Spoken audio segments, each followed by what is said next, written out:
Jamais sans la grâce, une dévotion matinale proposée par l'Église évangélique de la grâce en collaboration avec l'Institut théologique de Cotonou.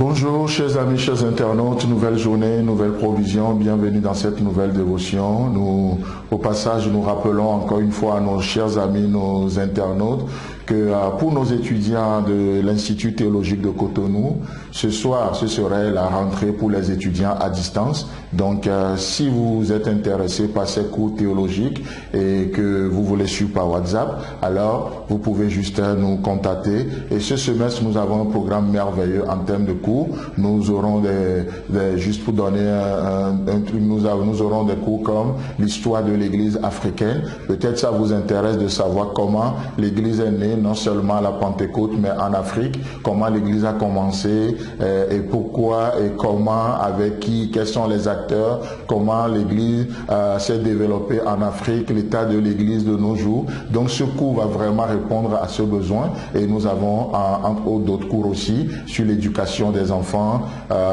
sur les évangiles et plein d'autres cours encore. D'accord? Donc juste un seul numéro pour plus de précision, c'est 00229 94 75 80 20. Amen. Alors, 1 Jean chapitre 3 versets 1 et 2 où il est écrit: Voyez combien le Père nous aime et il veut que nous soyons appelés enfants de Dieu. Plus que cela, nous le sommes. Oh, plus que cela, nous le sommes. Nous le sommes. Combien de gens aujourd'hui cherchent à devenir? Combien de gens aujourd'hui se battent pour devenir quelqu'un, pour devenir quelque chose? Mais en Christ, nous sommes quelqu'un. Amen. En Christ, nous avons une identité. En Christ, nous avons un nom. En Christ, nous avons une place. En Christ, nous avons une demeure. En Christ, nous sommes, et nous sommes ce que nous sommes par la grâce de Dieu. Plus que cela, nous le sommes. Voilà pourquoi le monde ne nous comprend pas et refuse de reconnaître qui nous sommes. Mais laissez-moi vous dire, chers amis, chers internautes, ce n'est pas parce que quelqu'un refuse de reconnaître qui tu es que ça veut dire que tu n'es pas. Non, non. Jésus-Christ est venu sur la terre, les pharisiens ont refusé de reconnaître qui il était. Certains disaient que c'était Élie, d'autres disaient que c'était un démon même, d'autres l'ont traité de tellement de noms. Vous savez quoi? Les hommes l'avaient rejeté, mais Christ ne s'est jamais rejeté. Il savait qui il était. Il savait que la plénitude de Dieu habitait en lui. Il savait qu'il était Dieu sur terre. Il le savait. Ce n'est pas parce que quelqu'un méprise qui tu es ou bien il fait semblant de ne pas connaître qui tu es, que ça veut dire que tu n'as pas d'identité. Alors ce matin, je te suggère une chose. Pardonne-leur leur manque de discernement et fonce avec Dieu. Parce que tu as une identité. Tu n'es pas comme tout le monde. Tu es particulier. Pardonne-leur leur manque de discernement et continue. Continue jusqu'au sommet. Amen. C'est pourquoi le monde ne nous comprend pas et refuse de reconnaître qui nous sommes. Il n'a pas non plus reconnu Christ. Effectivement, il n'a pas non plus reconnu Christ. Oui, mes chers amis, dès à présent, nous sommes enfants de Dieu. Nous sommes enfants de Dieu. Et ce que nous serons un jour n'a pas encore été révélé. Oh, un jour, nous serons semblables à lui. Un jour, nous allons revêtir l'incorruptibilité. Un jour, oh, nous allons quitter cette terre. Un jour, nous allons être comme lui, exactement comme lui. N'est-ce pas merveilleux? Oh, et l'amour de Dieu, ce que je veux dire ce matin, l'amour de Dieu fait de nous des hommes et des femmes de valeur, des hommes et des femmes de grande valeur. Amen. Le monde peut ne pas connaître cette valeur, mais celui qui nous a fait, il sait de quoi nous sommes faits. Il sait.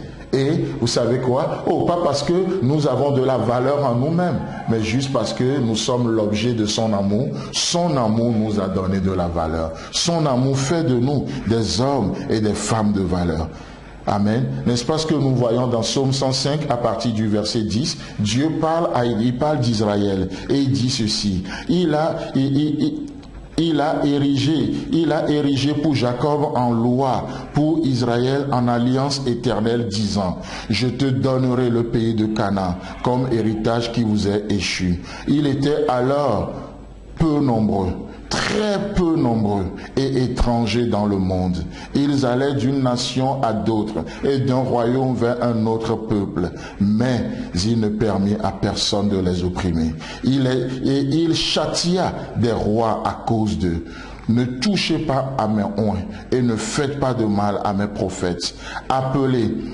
Il appela sur le pays la famine. Il coupa tout moyen de subsistance. Il envoya devant eux un homme, Joseph, qui fut vendu comme esclave. Chers amis, chers internautes, l'amour de Dieu fait de toi un homme de valeur.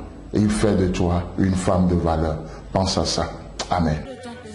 Si vous avez aimé cette dévotion, parlez-en à vos amis. Parlez-leur du message de la grâce et de ce qu'il fait dans vous. Pour un sujet de prière, une question ou plus d'informations, contactez-nous. Téléphone 64 88 35 87 ou 96 42 69 05 ou par WhatsApp au 94 75 80 20.